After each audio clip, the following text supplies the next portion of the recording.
Hello বন্ধুরা, আমি আজকে বিকালে নাস্তার জন্য সহজ পদ্ধতিতে ডিম দিয়ে একটি পিঠা রেসিপি তৈরি করুন। এই পিঠায় বেশি কিছু লাগে না, ঘরে থাকা উপকরণ দিয়ে আপনারা যে কোনো টাইমে এই পিঠা বানাই খেতে পারেন। প্রথমে ডিম ভেঙে নিতেছি। এই পিঠার প্রধান উপকরণ হয় ডিম।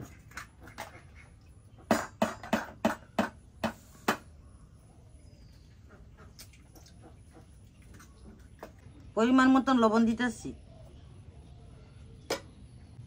স্বাদ অনুসারে চিনি দিতেছি।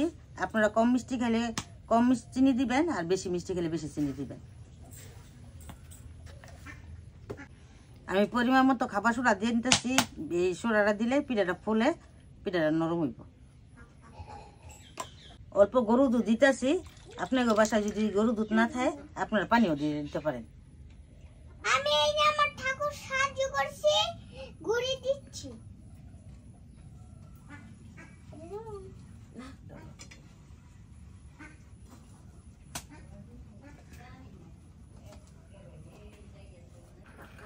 গুড়িটা আপনারা আপনার হিসাব মতন দিয়ে নেবেন।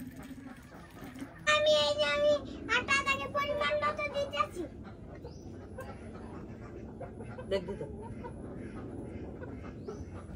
আপনাকে স্বাদ অনুসারে দিয়ে দিবেন। কড়াই আমি গরম করে নিচ্ছি, এখন সয়াবিন তেল দেব অল্প করে।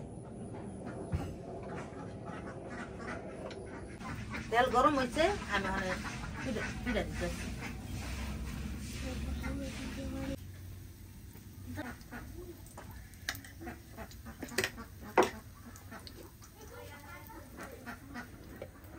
পিঠা হয়ে গেছে, আরেক পিঠ উল্টাই দিতেছি।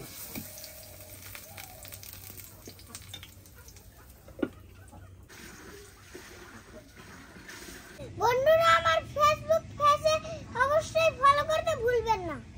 আমাদের ভিডিওতে লাইক, শেয়ার, কমেন্ট করবেন। ইউটিউব চ্যানেলে সাবস্ক্রাইব করবেন আমাদের। এখন কমেন্টে জানাবেন আমাদের রেসিপিটা কেমন হয়েছে। বন্ধুরা, একবারে নতুন রেসিপি বানাইছি, আশা করি আপনাদের ভালো লাগবে।